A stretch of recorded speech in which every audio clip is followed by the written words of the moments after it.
Ada seseorang bekerja di tempat yang haram, jelas ini haram deh, dan dia akui ini haram, tapi dia nggak mau keluar. Kenapa dia nggak mau keluar? Dia katakan, anak saya 4, Ustaz. Kalau saya keluar, anak pertama bayar kuliahnya gimana? Anak kedua SMA-nya gimana? Harus bayar uang gedung. Maka saya tetap bertahan karena faktor kondisi. Ini bukan sombong loh Ustadz, ini faktor kondisi. Hadirin enggak, itu sok pintar. Itu sok pintar. Karena hakikatnya di hadapan kita ada 2 opsi. Opsi yang pertama, matematika kita, logika kita. Gaji kita 15 juta, anak 4, oh cukup. Tapi begitu saya resign, maka bulan depan 15 juta itu hilang. Maka nggak mungkin mencukupi 4 orang anak. Itu matematika kita. Tapi itu bukan satu-satunya opsi. Opsi yang kedua, Allah berfirman dalam surat At-Talaq ayat 2. Barang siapa yang bertakwa kepada Allah, maka Allah akan berikan solusi. Dan Allah akan berikan rizki dari arah yang tidak ia duga-duga. Namun karena kita merasa paling pintar, kita pilih opsi yang pertama. Karena kita lebih yakin dengan matematika kita daripada janji Allah Subhanahu wa Ta'ala. Bukankah itu sok pintar di hadapan Allah dan merasa cerdas di hadapan Allah Subhanahu wa Ta'ala? Inti dari semua kedurhakan itu merasa pintar, bukan kondisi. Merasa diri besar, merasa diri kuat menahan azab Allah pada hari kiamat. Rekan-rekan yang dirahmati oleh Allah Subhanahu wa Ta'ala, ini masalah dari dulu. Karena iblis itu menggunakan teori ini. Kenapa iblis divonis kafir? Kenapa iblis divonis kekal di neraka? Karena ketika dia disuruh sujud, dia katakan apa? Enggak, ana khairun minhu, aku lebih baik daripada Adam. Engkau ciptakan aku dari api dan engkau ciptakan dia dari tanah. Saya ingin tanya, yang diserang dengan statement ini itu siapa rekan-rekan sekalian? Yang dibodoh-bodohi itu siapa? Allah, bukan Adam. Apa maksudnya? Ulama mengatakan maksudnya, ya Allah, engkau perintahkan aku sujud kepada Adam. Sedangkan dia dari tanah dan aku dari api. Ini perintah yang tidak masuk akal. Gitulah. Ini perintah yang bodoh. Kalau bahasa Arab, ini nggak worth it banget nih Allah gitu loh. Makanya kan Allah langsung habisi dia. Aba wastakbara wa kana minal kafirin. Ini bukan hanya semata-mata sujud hadirin. Ini lebih besar dari itu. Nah begitu juga dengan orang yang banyak maksiat sekarang.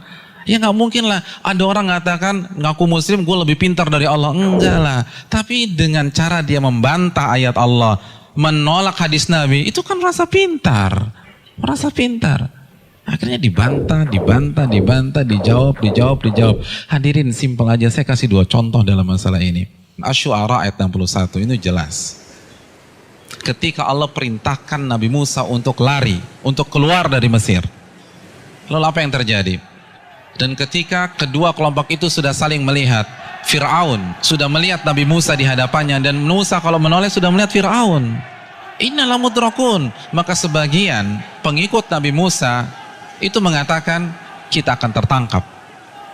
Kita akan tertangkap. Kenapa? Depan laut merah, belakang Fir'aun. Logika main, ketangkap. Matematika main, ketangkap. Lalu apa kata Nabi Musa? Qala kalla, bukan begitu. Inna ma'iya rabbi sayahdin. Sesungguhnya Allah bersamaku dan Allah akan memberikan petunjuk. Maka setelah Nabi Musa berbicara demikian, baru Allah wahyukan anidrib bi'asakal bahra fanfalaqa. Pukulkanlah tongkatmu ke permukaan laut, maka laut pun akan terbelah. Ada 2 sikap yang kontradiksi. Yang satu begitu melihat kondisi real di lapangan, langsung menggunakan akalnya. Kita ketangkep nih. Tapi Nabi Musa enggak. Beliau merasa bodoh di hadapan Allah.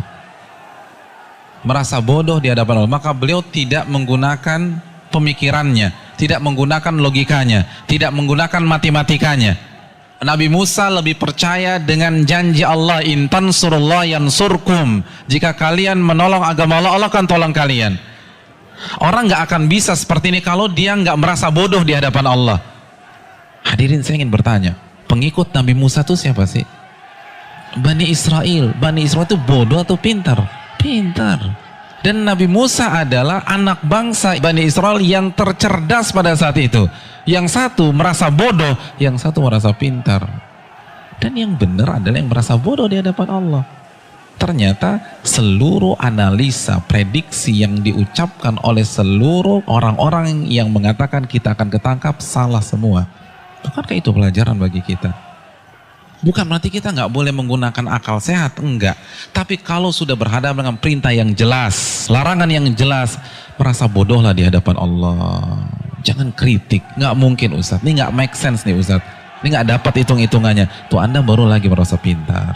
Emangnya Allah nggak bisa mengkayakan Anda dari jalan-jalan yang Anda nggak duga? Contoh yang terakhir, jelas-jelas surat As-Saffat ayat 102. Perintah jelas, Allah perintahkan Nabi Ibrahim untuk menyembelih putranya. Lalu Nabi Ibrahim lakukan hal tersebut. Kita sudah bahas. Hadirin yang dirahmati oleh Allah Subhanahu wa taala. Nabi Ibrahim kenapa tetap menyembelih putranya? Karena merasa diri bodoh di hadapan Allah. Karena kalau pakai matematika dan logika, itu jelas sudah nggak boleh disembelih. Wong orang terbaik kok. Beliau akan komplain, kalau beliau merasa pintar saja, beliau akan komplain, kenapa anak saya disembelih? Saya kan manusia terbaik di sini. Harusnya kan anak saya sekolah di sekolah internasional, ya Allah, kenapa justru disembelih? Kan begitu logikanya. Tapi tidak, beliau merasa diri bodoh sehingga lebih percaya terhadap perintah Allah daripada logikanya sendiri. Ada yang berani meragukan kecerdasan Ibrahim? Saya ingin tanya, etnis dan ras tercerdas di dunia itu siapa? Bani Israel. Bani Israel itu keturunan siapa? Nabi Ibrahim dari Ishak. Jadi ini bapaknya kecerdasan. Tapi ketika berhadapan dengan perintah yang tegas, larangan yang tegas, udah sami'na wa ta'na. Lalu kita yang nggak cerdas-cerdas begini, berani debat Allah, berani mengatakan ini nggak benar, ini keliru, hitungan saya nggak dapat. Kalau begitu kita makan apa? Allahu Akbar. Janganlah kalian mati kecuali kalian menjadi seorang muslim, pribadi yang menyerah kepada Allah. Kita yang mengkrit hari terakhir hidup kita. Dari sekarang, hadirin sekalian, dari sekarang menyerahlah kepada Allah.